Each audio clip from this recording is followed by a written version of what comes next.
चलो भैया अब पढ़ते हैं जलियांवाला बाग हत्याकांड, जो सामाजिक विज्ञान कक्षा 10 में है। ये घटना कब घटित हुई थी सबसे पहले और किसके निर्देशन में घटित हुई थी? देखिए, ये घटना 13 अप्रैल 1919 को पंजाब के अमृतसर नामक स्थान पर घटित हुई थी। ठीक है। इस घटना का मुख्य उद्देश्य क्या था? यहाँ पर कुछ लोग इकट्ठे हो रहे थे। वो लोग इकट्ठे हो क्यों रहे थे, इसका भी हमें पता होना चाहिए। 13 अप्रैल को क्या मनाया जाता है? बैसाखी का दिन मनाया जाता है। ठीक है, बैसाखी का दिन मनाया जाता है। इस समय बैसाख का जो महीना होता है उस समय सभी किसानों की जो फसल होती है वो पक कर तैयार हो जाती है। उस फसल के पकने के उत्साह में ही किसान लोग होते हैं वो इस त्योहार को मनाते हैं। और एक कारण और है, सिख धर्म के एक जो गुरु थे उन्होंने भैया क्या किया था, इसको मनाने का एक कारण बताया है। इस समय सिखों को वो शिक्षा देते थे जिनको खालसा कहा जाता था। क्या कहा जाता था? खालसा कहा जाता था। तो गुरु का नाम क्या था? गुरु थे ये हमारे गोविंद सिंह, गुरु गोविंद सिंह।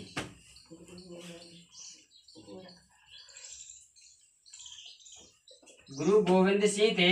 इनके भैया जो चेला हुआ करते थे, ये उनको जिनको अपना चेला बनाते थे उनको ही क्या कहते थे? खालसा कहते थे। क्या कहते थे? खालसा। सिख धर्म के सबसे बड़े गुरु माने जाते हैं गुरु गोविंद सिंह। जिनके जो चेला हुआ करते थे उनको खालसा कहा जाता था। तो इन खालसाओं को 5 इनके प्रमुख खालसे उस समय बने थे और इनने इन्हीं को अमृत पिलाया था और खुद भी अमृत पिया था। ठीक है, उस दिन से ही इसका संचालन जो मानते हैं उनके रूप में भी हम इनको मनाते आ रहे हैं। तो ये त्योहार हमें मेन बात होना चाहिए कि हमारा जब कब मनाया जाता है, फसल पकने के उपरांत किसान फसल पकने के उपलक्ष्य में एक त्योहार के रूप में इसको मनाते हैं। ठीक, अब ये भैया मनाया तो जाता है, लेकिन यहाँ पर जो आयोजन हुआ था ये इसी कारण हुआ था। एक भैया जगह थी हमारी अमृतसर। ठीक है, अमृतसर में कौन था? जलियांवाला बाग। कौन था? जलियांवाला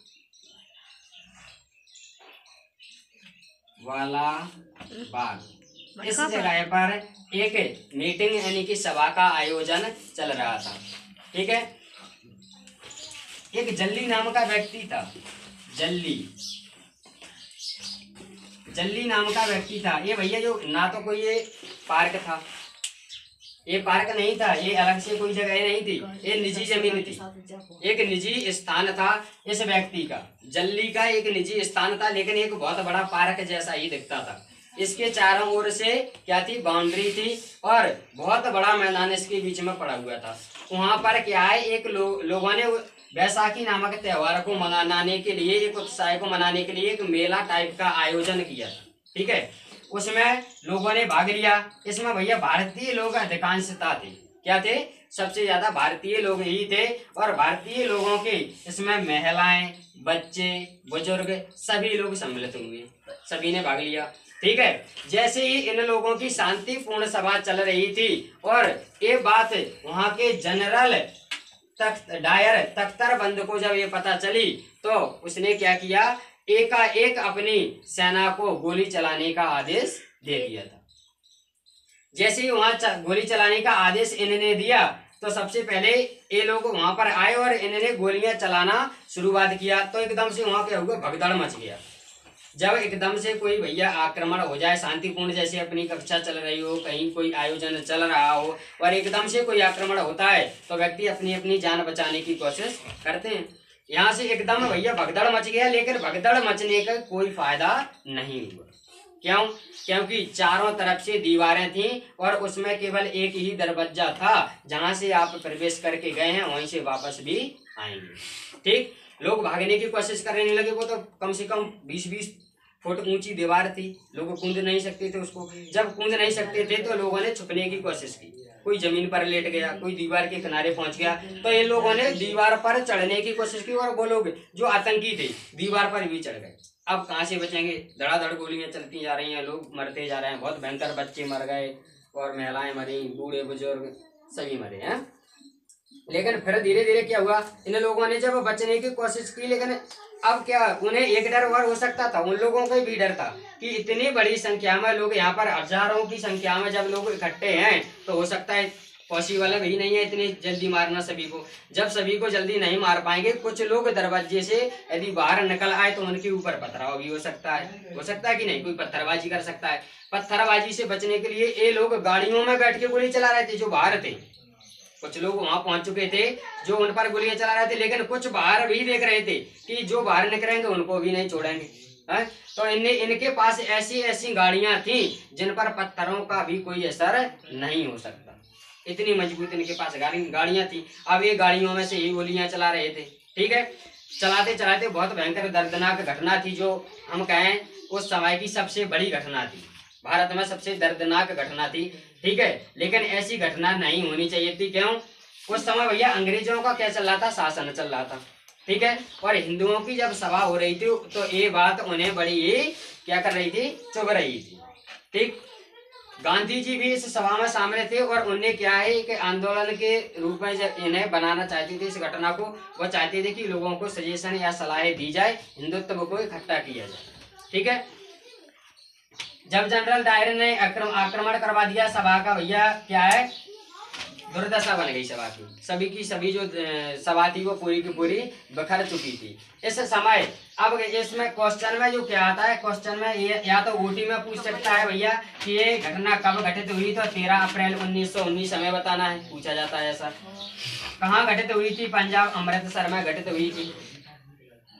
किसके नाम पर बनी? लज्जी व्यक्ति के नाम बनी। ये जगह इसी की थी, निजी थी। ठीक है, यदि ऐसे पूछ लिया जाए सिख धर्म का प्रमुख गुरु कौन होता है? गुरु गोविंद सिंह होते हैं। ठीक है, ये घटना पर जो आक्रमण हुआ था किसने करवाया था? डायर तख्तारबंद ने करवाया था। ये सभी बातें हमें ध्यान में रखना है जी, हमारे ऑब्जेक्ट टाइप में भी पूछ सकता है। लेकिन देखो भैया ऐसी घटना नहीं होनी चाहिए, अंग्रेजों का शासन काल चल रहा था। और भाई एक बात और आ जाती है इसमें। ठीक है, कुछ घटनाएं ऐसी होती है जो उस समय उन्होंने सबसे पहले एक कानून बना लिया था, उन्होंने सबसे पहले एक कानून बना लिया था। जैसे आज हमारा थोड़े दिन पहले कर्फ्यू चल रहा था। क्या चल रहा था? कर्फ्यू लगा था। कर्फ्यू में लोग बाहर नहीं निकल सकते थे, और जो निकलेगा तो उसको डायरेक्ट गिरफ्तारी किया जा सकता है उसके साथ। यदि वो गिरफ्तार हो जाएगा उसका ना तो कोई वकील सुन सकता, ना कोई उसका पुलिस वाला, ना मतलब कहीं भी जाके हम शिकायत नहीं कर सकते थे, क्योंकि कर्फ्यू का मतलब ही क्या था? घर के अंदर रहिए। ठीक है, ऐसा ही उनने एक कानून बनाया था सबसे पहले। ये आक्रमण करने से पहले उनने एक कानून बना लिया। उस कानून का उनका मतलब था कि सबसे पहले ऐसा कानून डालो ताकि किसी को भी गिरफ्तार कर ले, और गिरफ्तार करने के बाद रोलेक्ट एक्ट भी जिसको कहते हैं।